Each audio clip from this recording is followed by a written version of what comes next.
Hi there, and welcome to the She Connects podcast. My name is Susan, and I'm honored to be your host each and every week. With the many voices in the world, I'm committed to creating content that adds value to your life. Whether in standalone episodes or guests to the show, you will be championed forward in your faith. A new episode is available each Wednesday. Be sure to subscribe and hit that notification bell so you don't miss anything. Now, let's connect over this week's episode. Well, hello, ladies. Welcome back to the show. A new episode drops each and every Wednesday, but I know that some of you Wednesdays don't work well, and so you tune in on another day. Whatever day it is that you are tuning in, I'm so glad that you're here, and I just feel honored that you would take some of your day, some of your precious time to connect with me here in the online space. This week, we are talking about women's health, specifically as you've seen in the show title, Build Health, Not Sickness. So stick with me. I promise this will be empowering to you. This is not a lecture. This is not shaming or condemning. This is about empowering you to be in the driver's seat of your health. Last fall, I started adding a segment on women's health here to the podcast with the focus of helping women add their lives, their health, and well-being as a valuable priority. Because here's the thing, we as women, we're really great at showing up well for others, but often forget about showing up for ourselves. Ask me how I know that. I have a lot of experience with that. This episode is a candid conversation, but before going further, I want to add a disclaimer because it's just the nature of the world that we're living in that we now have to include these things, even though it should be obvious and I shouldn't have to go there, but nonetheless, here we are. This disclaimer is this: I am not a doctor. I wear many hats, but doctor is not one of them. Nor am I giving anyone medical advice. So just putting that out there, making it clear, I am not a doctor and I am not here to give anyone medical advice. What I am sharing this week is my own testimony, my own opinions based on my own experience. I encourage you to speak with your healthcare professional about any concerns you may have about your own health. Okay, so I'm not here to tell you what to do. I'm not here to replace your doctor or replace any medical advice that you would get from speaking with your own healthcare professional.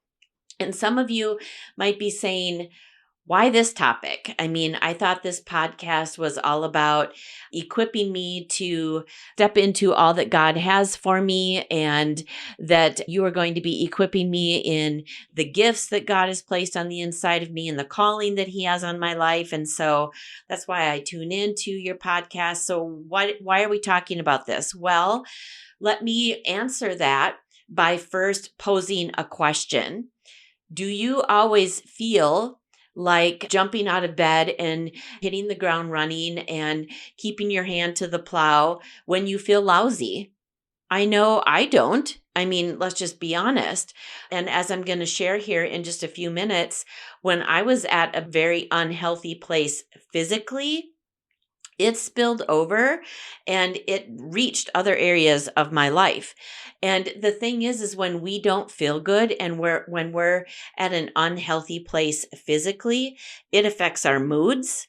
It affects our outlook on life. It affects our relationships. It affects our energy level. And how many of you know that if we're going to step into all the things that God has for us, it's going to require us to have energy, to have passion, to want to do these things. And so that's why we're talking about this. And I also wholeheartedly believe that God created us as whole beings. Every part of our being, He created.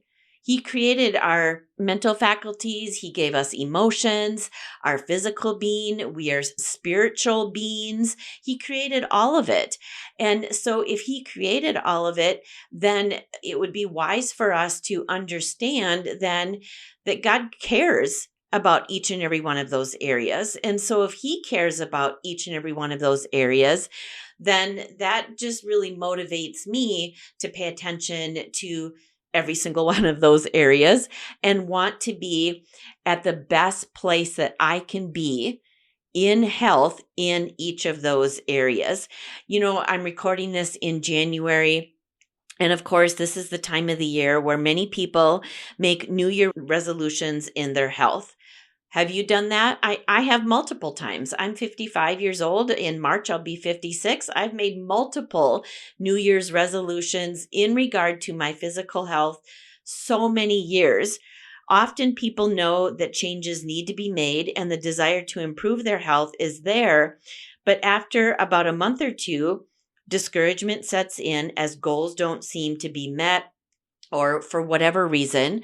And so they just kind of throw in the towel and forget it. It's not worth it. It's never going to happen. I'm never going to achieve that goal. Whatever. We fill in the blank. Again, ask me how I know this because I have set out with New Year's resolutions for the new year. Usually I would make them in October or November. I'm just going to get through the holidays. I'm just going to get through this busy season. And come January, boy, I'm going to hit the ground running and it's all over but the shouting. And then by February, I'm discouraged and I'm jumping ship. And so I know that. Again, this is not to shame anyone. This is not to condemn anyone. You have a friend here speaking about this topic. I get it. I understand. I want this episode to be empowering for you. I want to help put you in the driver's seat of your health. You get to be the driver. I get to be the driver. And isn't that in and of itself empowering?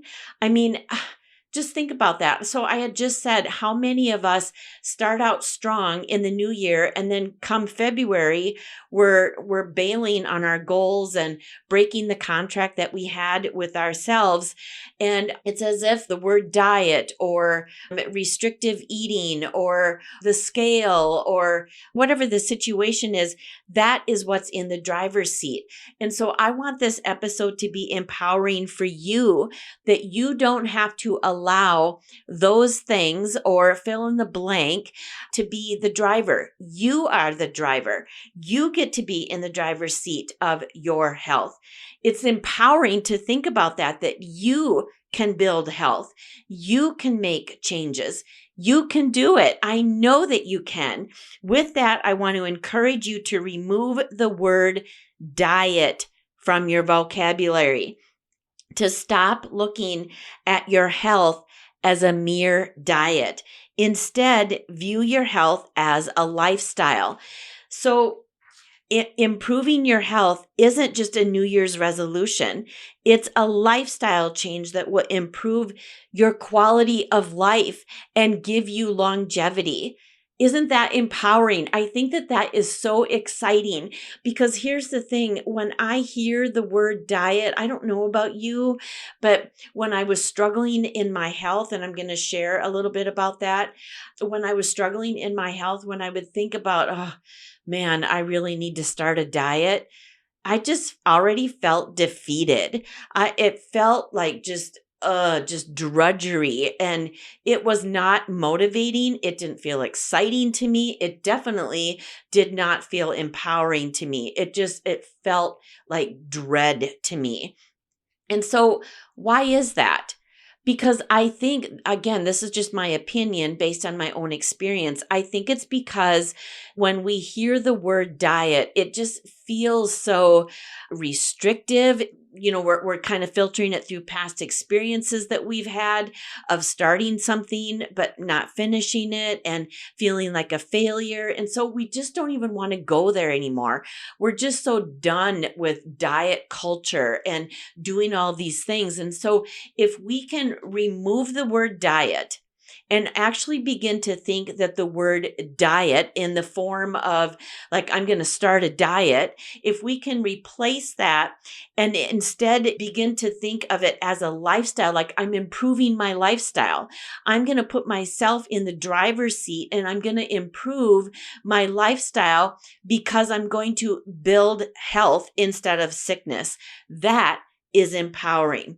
As of this recording, we just crossed a milestone of a year since bringing my dad home from a month stay in the hospital. So a year ago, my dad was in the hospital, and I'm just, for the sake of time, I'm not going to go into all of that. You can go back through the episode list and hear about that story and how he ended up in the hospital and why I'm still caring for him. Just a quick note though, I forget what the estimate is, what that number is for those of us who are in a caregiver role for somebody with a chronic illness.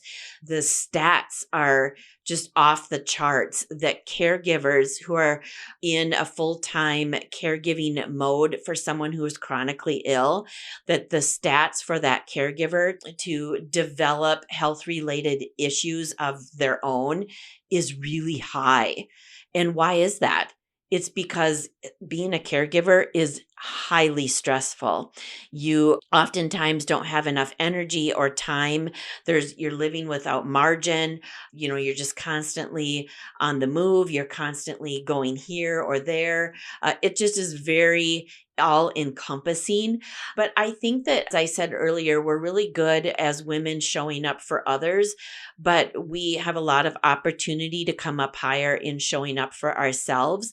And so maybe you're not a caregiver, but maybe you are someone who is really great at showing up for your family, or maybe you're really great at putting in long hours at your job, or working a lot of overtime, or maybe you are in the season of raising young children. What I'm trying to say is there are a lot of different scenarios where we get to be in this place where the statistics to become sick, to become inflamed, to develop illnesses and other health related type issues is really high because we're so busy over here and over there and caring for other people. So I hear you and I see you. I'm not going to, again, get into all the details about how my dad ended up in the hospital, but to say, again, I told you from the get-go, this is a very candid conversation. I want to say that it like changed in me to improve my health, watching my dad struggle in his own health. I don't want to be caught up in the system. I don't. I don't want to be caught up in the system. I don't want to open up my cupboard and see a plethora of prescription medications because I have chronic health issues. And please hear me. Please hear me. Again, I'm not trying to shame anyone. I'm not trying to condemn anyone. I am definitely not saying that all doctors are bad. I'm not. I have friends and I have family that are in the medical field. And for myself, I have a doctor that I see yearly for my annual physical and annual type tests and exams. And I love my doctor. I enjoy sitting down and talking to him. And by all means, we ought to seek out medical help when the need arises. I mean, it's foolish to think that we develop a medical issue and we're just going to just avoid all of the doctors and not seek out medical care because we just don't trust the system. I mean, I think that that's foolish. I think that probably a really good place to land is to trust, but verify. And I think that when we apply that model, that approach to trust but verify, that keeps us in the driver's seat. What I am saying, again, based on my own experience over the past 2 years, is that healthcare has changed.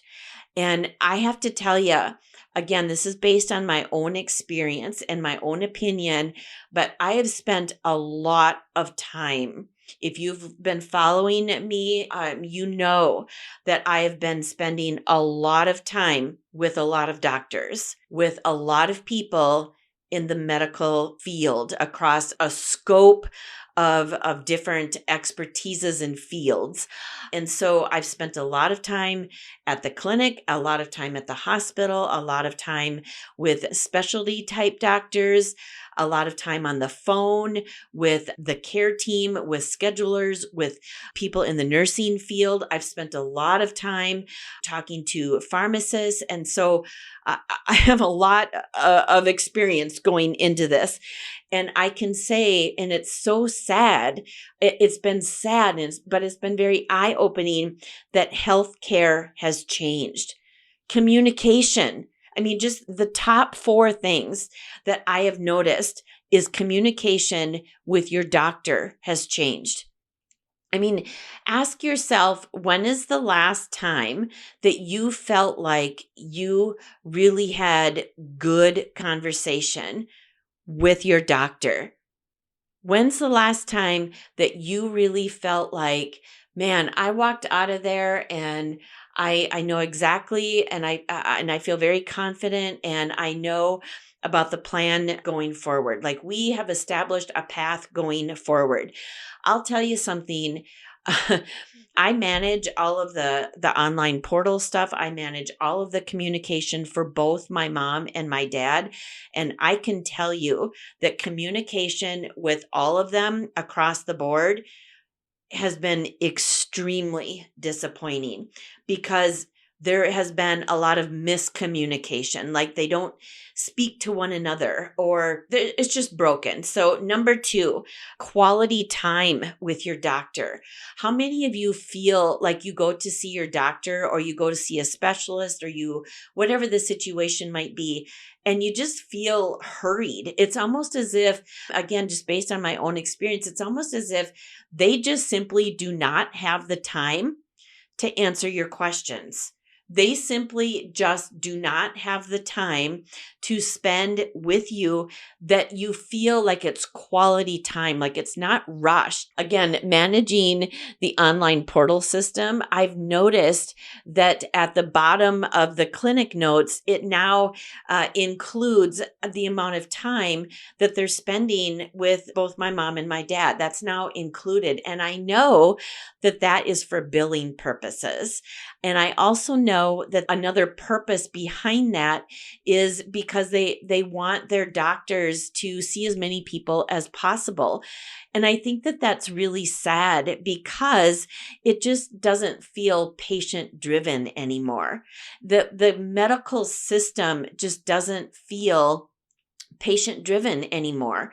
They say that it is, they have signs, and a lot of their marketing says that, but the actual patient and the actual patient's family in the medical system, it does not feel like that. Number 3, medications. I mean, how many times have we gone to the doctor with a particular symptom or an issue that you want to have addressed, but instead of taking the time to, ask about your lifestyle, tell me a little bit more about your sleep pattern. How are you sleeping at night? Tell me about your diet. Are you eating enough protein? Are you getting enough servings of fruits and vegetables? Instead, like, they just want to push pills. They just want to push medications instead of empowering the patient to make lifestyle changes that's going to help them to build health. Whereas instead of just like pushing pills and pushing medications and here, take this.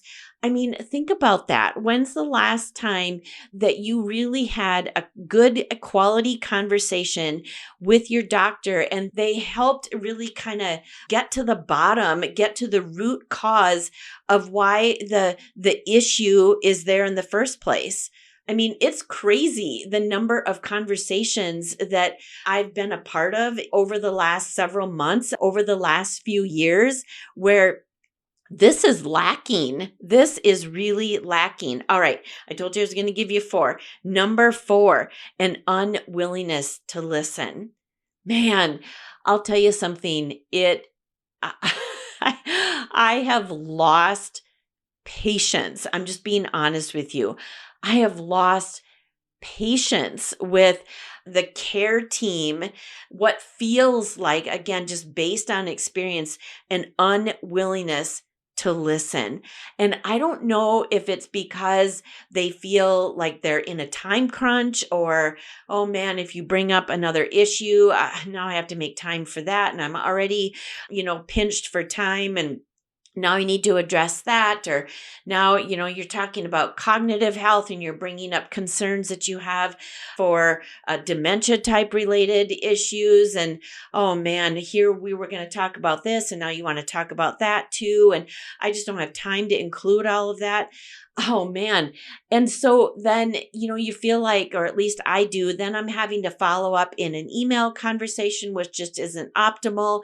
And then things just go unaddressed. And it's just, again, all of these four, these are kind of the ones that stand out to me the most, are really what drives my thoughts and just my opinion on how healthcare has changed. And I think that because of these prominent type things that I've experienced in caring for both of my parents, I feel like these are the things that really don't help people build health. Instead, they're building sickness. And I think that that's really sad. That's really sad because when we're sick, we don't feel good. I mean, we don't have energy. We're not sleeping good at night. It affects our mood. It affects our outlook on life. And I think that that's just really sad. It's sad to see how healthcare has changed. And again, I just, in my own experience, it does not feel patient driven anymore. So this season, I want to share a little bit of my own testimony. So in this season, and I've been pretty honest about it, taking my dad back and forth. So my husband and I live in the Twin Cities in Minnesota. And my parents live, it takes me 2 hours to get to them. And so by the time I drive, 2 hours one way, and some of their appointments are in another larger community where the health system is bigger. And so sometimes I have to take my dad to this other location because he needs procedures done that the clinic where they live and they see their primary care doctor, it doesn't offer those types of procedures. So sometimes it requires me to drive 2 hours to see them, to pick them up at their home, and then get in the car and drive an hour and a half to this other location, and then drive an hour and a half back to their place, get them all settled, do all of the things, medications, all the things, and then drive 2 hours home. Well, when he was in the hospital, I was doing this like repeatedly. I had enough time at home barely to push laundry through, to kind of unpack, do laundry, and then to pack up again to grab a few things. I tried my best to bring meals, to prepare meals to eat, because I was doing a lot of drive-throughs. I was eating a lot of gas station food. I was eating a lot of hospital food and drinking copious amounts of caffeine. Why? Because I was in survival mode. I was just trying to survive. I was just trying to do the next thing, take the next step, make the next decision, get to the next appointment, make sure that I'm at the hospital because the doctors are going to do their rounds at this time. And I want to make sure that I'm there because I have questions and I don't know the next time I'm gonna be able to see them or the next time they're gonna come around. And so I want to make sure that I have time for them. And so we do all of these things. We find ourselves just in survival mode. Have you ever been there? Maybe you're there right now. I have hope for you. I want to encourage you today that you can build health, that you can put yourself back in the driver's seat and be the driver in your health, doing all these things. And then I go to my annual physical in March of 2025. And as you know, when you go to your annual physical, they do labs. And I'll just tell you, I cried. Like I literally cried when I saw those results come in because they were not good. And, blood work doesn't lie. blood work tells a story, and it was telling the story of me being in survival mode. It was sad. It was really sad. And, my doctor, whom I love, was having an honest conversation with me. And I so did not want to resort to prescription drugs. I wanted to put myself in the driver's seat. I wanted to see if I could rebuild health. I wanted to see if Susan could make some changes in her lifestyle to course correct. And I think that that's empowering right there. And somebody, I think, just needs to hear that today, that you can make changes. You can course correct. You don't have to allow sickness or a diagnosis to be the driver. You can course correct and you can rebuild health. Again, there were just specific things that were cropping up in my health, and I just could not seem to get a handle on them. And so while I wasn't surprised that my labs looked the way they did, they were discouraging, because it just was like reality. It's kind of one thing to know something, and then to actually see it. To see it was just, it was like reality to me. And so after trying multiple different things, I asked God, I prayed, and I asked him, would you please, God, help me? Help me, God. Help me, God, to course correct. Help me to put myself back in the driver's seat. Help me to rebuild health in this area of my life. And you know what? He was faithful and he helped me. And I know without a doubt, he led me to a couple of medical professionals who believe in holistic medicine and treat the body as a whole, not merely addressing symptoms. So I have my doctor who treats people in a holistic manner. So I love him, really grateful for him. But then I also found, I really believe, God's guidance, because it was something that I prayed about. These two medical professionals that I found online, they don't even know I exist, but I started following the both of them because they treat the body as a whole. Again, not merely addressing symptoms. And so I started educating myself in two main areas. They're insulin resistance and metabolic health. And so again, I'm not a doctor. I'm not here to give you medical advice. I'm just sharing my own testimony. So what is insulin resistance?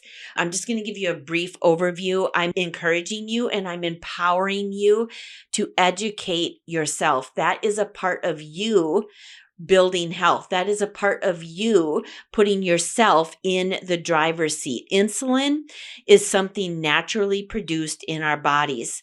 However, when we're consuming highly processed foods, drinking sugary drinks like pop, and eating foods high in sugar like breads, pasta, processed snacks, it raises blood sugars in our body and our cells become overwhelmed.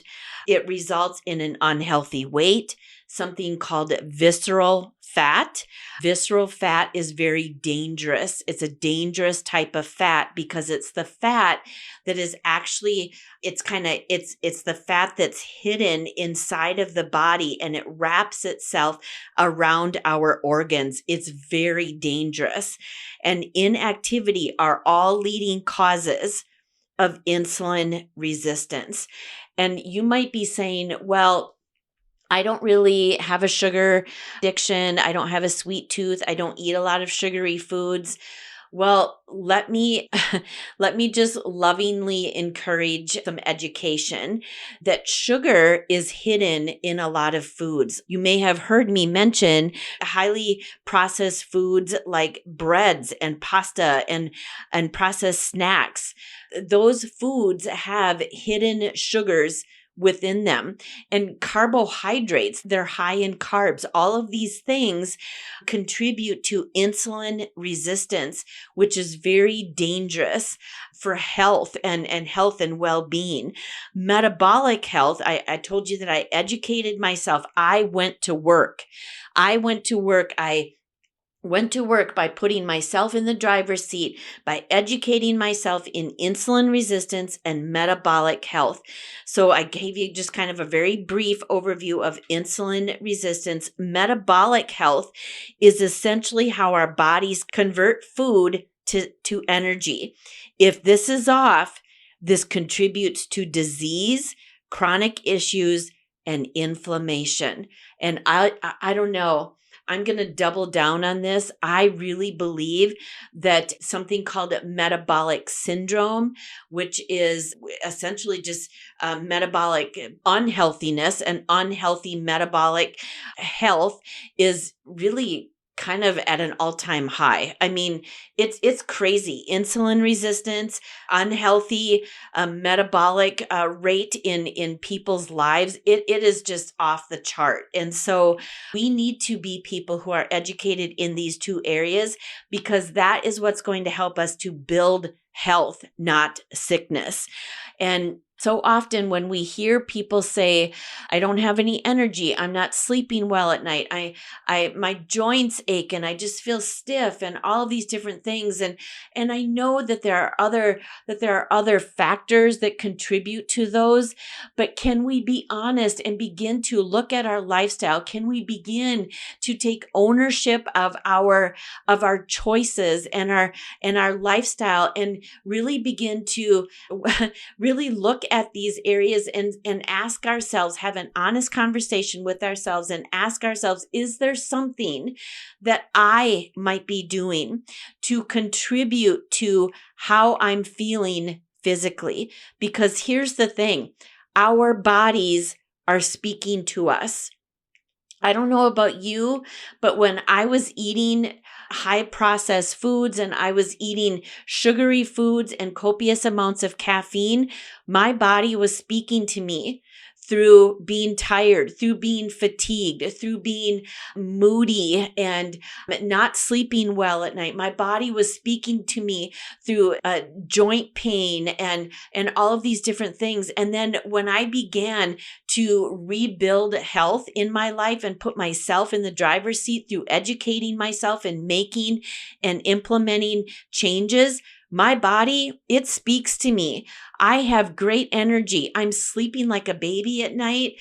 I'm going to get into this here really quick, but I've lost 20 pounds, several inches.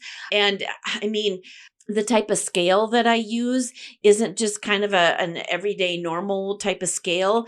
It's actually a scale that measures visceral fat and muscle and other things. And so that has dropped, and I am now at a healthy BMI. I have a healthy muscle. I have healthy fat. I have those types of things. And so I just want to encourage you that to pay attention to the communication, the signals that your body is sending, because it is speaking. It will speak to you. So what is a plan forward? How can we begin to rebuild? How can you begin to be empowered and be in the driver's seat of your health? Number one, again, I've said this multiple times, but I'm going to say it again. Educate yourself. Educate yourself. Do some research. Look up, what is insulin resistance? What is metabolic health? What is metabolic syndrome? Do your own research. Become your best advocate, because I'll tell you something, nobody is coming for you. Nobody's coming for me. What do I mean by that? Only we can be in the driver's seat. Nobody else can do this for me. Tim loves me. He cares about me. He wants me to be healthy. He wants me to be at an optimal place in this area of my life, but he is not the one that can make the choices for me. I have to do that, right? We each have to take responsibility and ownership of these areas of our lives, and nobody else can do it for us. We have to be the driver. We have to be the ones who educate ourselves. We have to be the ones who put in the effort and the work. We are the ones who have to begin to advocate for ourselves. Number two, change your eating habits. Choose whole foods as much as you can. Begin cutting out just one thing. Again, you don't have to do like a complete overhaul if that is overwhelming for you, but can you begin cutting out one thing and focus on that, and then cut out the next thing and then the next thing? If you look at your grocery store or wherever it is that you do your shopping, shop the outside of the store, because the outside of the store, if you can picture in your mind your store, the outside of the shopping area, that's where the healthy foods are. The center of the store, that's where your processed foods are. Those are where the high sugar, all of those types of things, they're in the middle of the store. And so educate yourself on how to read labels. Get really good at reading labels. Look up stuff. What does that mean? When you're considering buying something, if you can read labels because you've educated yourself, you are more apt to know what you're putting in your cart, or whether or not something can go in your cart and make the trip home with you, or if that needs to go back on the shelf because that's not helping me to reach my goal of building health. Whereas if I decide to grab that, put that in my cart, that's instead going to help me build sickness, which I do not want. I am going to be in the driver's seat. I'm going to make my own choices. I'm not going to be pressured into putting something into my cart that is not going to help me reach a better place and help me build health. Why? Because I'm the driver. And this matters to me. Number 3, move. Move your body daily.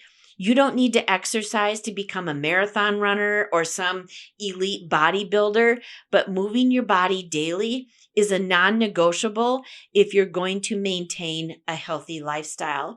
If you and I are going to continue to maintain and continue to move forward in building health and not sickness, we need to move. We need to move our bodies. Start with walking. I think that walking is really underrated, actually. I'd also encourage you to begin a strength training routine, especially as we get older. We need to have lean muscle mass. Start small with low impact type exercise. Grab a set of 5 or 10 pound weights. And I mean, you can go to YouTube and you can Google or you can Google or you can go to YouTube, and there is just a plethora of different low impact type exercises that you can start out with. And so again, I just feel like being empowered, we're not trying to, like I said, we're not trying to set out to be the next Usain Bolt and be the next marathon runner. We're not looking to, enter a bodybuilding contest. That's not the goal here. The goal here is to build health, not sickness. And by putting ourselves in the driver's seat and saying, you know what? I'm going to move my body daily. I'm going to put myself in the driver's seat, and I'm going to look up exercises that take me 10 minutes a day. Do you have 10 minutes? Of course you do. I have 10 minutes. Again, this is not shaming anyone. This is not condemning anyone. This is meant to empower you. I mean, these are small changes that produce big impact. Small changes, big impact, which leads me into number 4, focus on consistency. Consistency wins. We're not aiming for perfection here. We're aiming for consistency. You can do this, and you are worth it. Let me tell you that again. You are worth it. You can do this, and you are worth it. Make your health a priority in 2026 and beyond. Make your health and building health a priority in 2026. Don't let obstacles defeat you. Don't let obstacles defeat you. Be creative. I think that so often we hear people say, I just don't have time for this. I don't have time to do this. I want to do this, but I just don't have time. Listen, I love you, but I'm committed to being a truth teller. And I'm only telling you things that I've had to look at myself in the mirror and tell myself. We make time, every single one of us, myself included. We make time for what's important to us. We make time to run kids to their softball game, to their soccer game. We make time for that program or for that sports channel on TV. We make time to volunteer at our whatever it is that we might be volunteering for. We make time for extracurricular activities. Why? Because we each make time for what's important to us. I think that one of the obstacles is facing the truth that we're not placing a priority and making time for this area in our lives. It has to become, in my opinion, and again, this is something that I've had to really come face to face with. This has to become a rock in our schedule. It's a non-negotiable. Why? Because if we're not building health, we will be building sickness. And I don't want that for you. I don't want that for myself. And I don't think that God wants that for us either. I remember when I started implementing these changes, and I was still just really just up to my eyeballs in caring for my dad and making multiple trips. And again, I still am.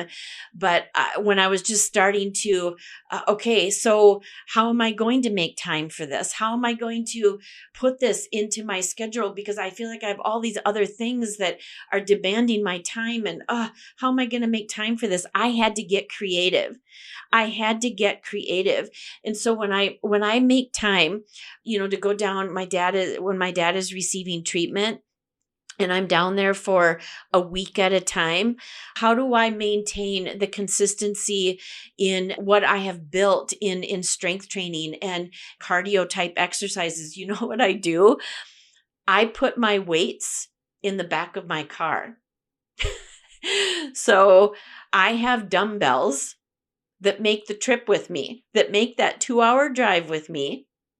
They live in a cooperative for those 55 and older. And so that one of the benefits to that is they have underground parking that is actually heated. And so I go to his appointments with him and then kind of get them settled. And then I go down into the garage. I pop my trunk and I pull those weights out and I do my strength training exercises in their garage. Why? Because it's important to me and I want to build health and I want this to be a lifestyle. Do I always feel like going down there and doing it? Nope, I don't, because I'm tired, because I feel stressed, because I feel worn out because of all the things that I've already been doing that day. And so I get it. I get the lack of motivation. I get the tiredness. I get the, I'll do it tomorrow. Forget it. I'm too tired today. I'll do it tomorrow. I get that. But you know what? When we're in the driver's seat, those things, the tiredness, the lack of motivation, the stress doesn't get to be the driver. And so I lead myself by what I want in my life. I lead myself from my future, from what I'm building for my future. I do walking in their garage, just lap after lap from one end till the next, getting my steps in. Or even, we live here in Minnesota. And so there's been times where it's been, 30, 40 below zero here in Minnesota. And maybe I'm not down there for a week at a time. And so how am I going to get my steps in? I make laps. I go back and forth in my basement, in the lower level of our home, from one point to the other, back and forth, back and forth, back and forth. That I do a lot of praying when I'm walking back and forth, or I listen to a podcast. And before you know it, I've got my hour in, I've got my steps in, and you don't have to do this for an hour. I'm just telling you what I'm doing. You start out and do the changes that you feel comfortable with. All I'm encouraging you and empowering you to do is to start somewhere. we just have to show up to the starting line, right? We just have to begin today. Choose to begin today. Choose to start today. You can do this. You are worth it. Make your health a priority in 2026 and beyond because you're worth it. All right, I'm championing you forward. I'm believing in and for you, and I know that you can do it. Take care and cheers to your health. Cheers to you building health or rebuilding health or whatever your situation is. I'm championing you forward in all of that. We'll catch you right back here next week. Thank you so much for tuning into this week's show. If you want to learn more about She Rises, you can visit the link in the show notes. You can follow Susan on Facebook and Instagram at Susan Vandenhubel. Have a great week, and we look forward to connecting with you right back here next week.